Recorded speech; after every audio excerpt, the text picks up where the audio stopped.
Olá, terceiro ano, tudo bem com vocês?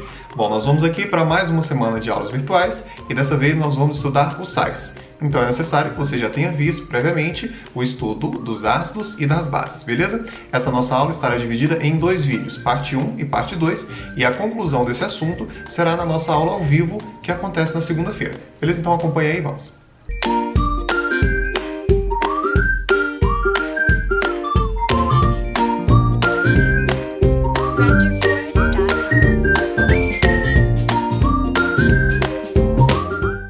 Ok, turma, vamos lá então ao estudo dos sais. Primeiro aqui a definição, correto?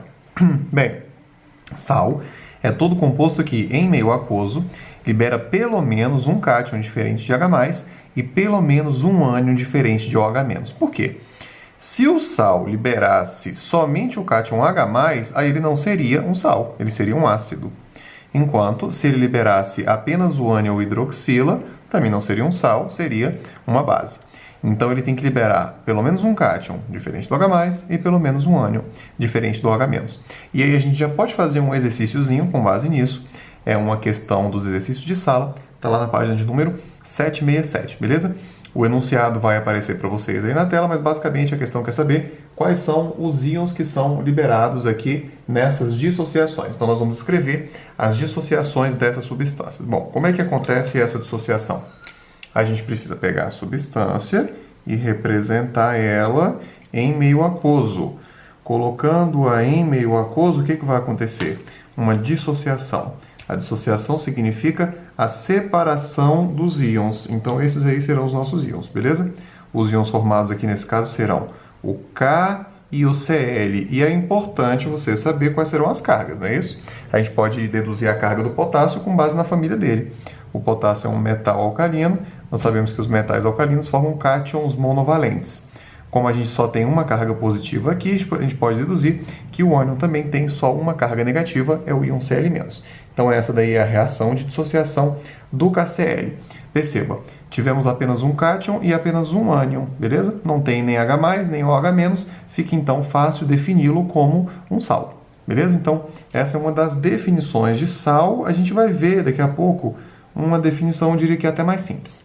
Próxima reação vai ser a dissociação do NaNO3, é o nitrato de sódio. A dissociação acontece quando ele está em meio aquoso. Bom, para a dissociação acontecer, a gente tem que separar os íons, e separando esses íons, nós vamos ter aqui, olha só, o Na e o NO3. Precisamos saber as suas cargas. Da mesma maneira que nós deduzimos a carga do potássio, nós podemos deduzir a carga do sódio.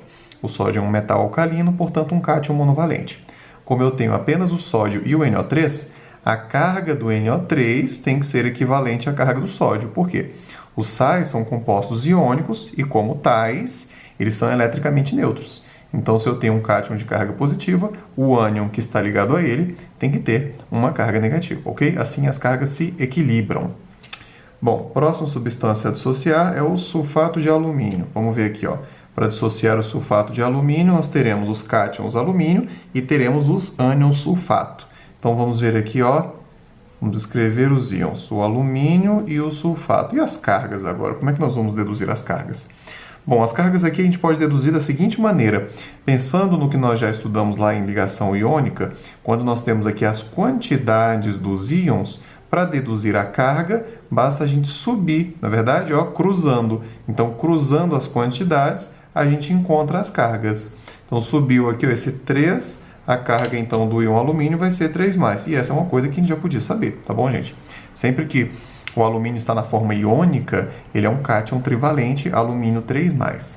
E aí a carga do sulfato vai ser como? Ó, subindo aqui a quantidade do alumínio, a gente deduz que a carga do sulfato é 2-. Vamos pensar aqui na história da neutralidade das cargas.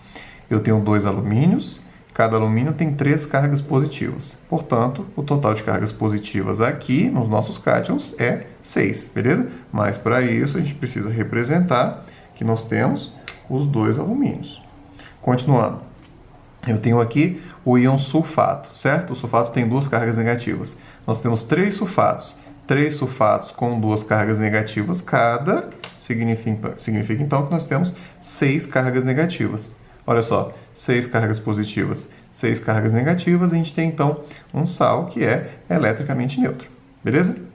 Continuando a próxima substância, nessa daqui, gente, eu coloquei esse parêntese, mas esse parêntese não existe, tá bom? Foi aqui no calor do momento, eu coloquei o parêntese, mas esse parêntese não é para estar aqui, eu não quis fazer tudo de novo só por causa dele. Então esquece esse parêntese, tá? Ele não tem necessidade nenhuma. Esse parêntese só seria necessário se aqui do lado de fora existisse uma quantidade diferente de 1, como é aqui na frente, como é aqui em cima, né, esse 3. Como nós não temos nada diferente de 1, aqui fora é 1, esse parêntese é desnecessário. Bom, então, dissociando esse sal, a gente vai ter dois tipos de íons. Nós vamos ter o sódio e vamos ter o PO4. Como é que a gente vai saber as cargas? Ó, pensando novamente no tal do 1 que está aqui fora, né?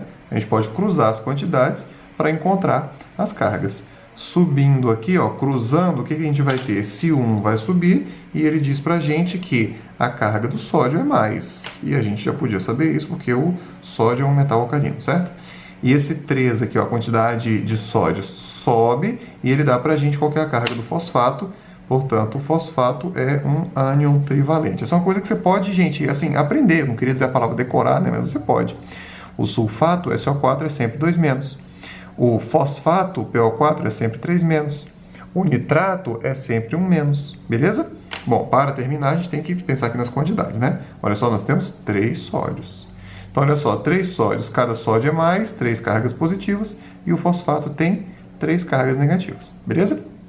Continuando agora, nós vamos ver reações de neutralização. Isso aqui é uma outra maneira de definir os sais. Uma outra definição de sais, uma definição empírica e uma definição mais simples é a seguinte. Sal é todo composto que pode ser formado por meio da reação entre um ácido e uma base, ou seja, uma reação de neutralização. Sal é o produto de uma reação de neutralização. Então, essa é uma definição mais simples, beleza? Então, a gente vai escrever essa reação genérica para que nós tenhamos a definição do sal. Olha só, qual é a reação? O ácido reage com a base. E essa reação aqui nos dá sempre um sal. A reação de neutralização forma o sal. E, além do sal, essa reação também forma água. E nós veremos agora alguns exemplos de reações de neutralização. Esse é um conteúdo que já foi visto anteriormente, nós vamos tratá-lo aqui de forma como uma revisão, beleza? Então, começando aqui pelo HCl. Vamos lá, olha só. Vamos fazer reagir o HCl com a base NaOH. Tem diferentes maneiras da gente montar a reação de neutralização, da gente chegar nos produtos da reação de neutralização. Tá? Eu vou fazendo aqui e a gente vai discutindo diferentes maneiras. Bom, em uma reação de neutralização, o que sempre acontece é isso aqui, ó. O ácido irá se ionizar, a base irá se dissociar. Então, a gente tem essa separação aí, beleza? Tira o H e tira o OH. O H, proveniente do ácido, se junta à hidroxila, proveniente da base, e isso daqui vai levar à formação de água, certo? Enquanto o ânion que virá do ácido, ou seja, aquilo que estava ligado ao H, se junta ao cátion que vem da base, ou seja, aquilo que estava ligado ao OH, e juntos formarão a estrutura do sal, beleza? A gente já pode pensar aqui nas cargas elétricas. Ó, vamos aqui avaliar as cargas. O hidrogênio, depois que ioniza, forma H+, certo? Deixando então o cloro com uma carga negativa, Cl-. Enquanto do outro lado nós temos a hidroxila, que tem sempre carga negativa, e que está ligada ao sódio. Se eu só tenho uma hidroxila, significa que o meu cátion aqui tem que ter apenas uma carga positiva. Para montar o sal, a gente tem que perceber sempre que o total de cargas positivas tem que ser igual ao total de cargas negativas. E isso está bem simples, bem claro aqui, né? O sódio tem uma carga positiva, o cloro tem uma carga negativa, a gente pode montar aqui então o sal. Quando a gente vai escrever a estrutura do sal, a gente coloca sempre primeiro o cátion. Neste caso, o cátion é o sódio e o ânion que se liga a ele é o cloro, NaCl. Além disso, nós teremos a formação de o H+ do ácido juntou-se à hidroxila da base. Quando o H+ junta-se ao OH-, nós temos a formação de moléculas de água. Beleza? Então, temos aí um primeiro exemplo de uma reação de neutralização. Formamos aqui o sal.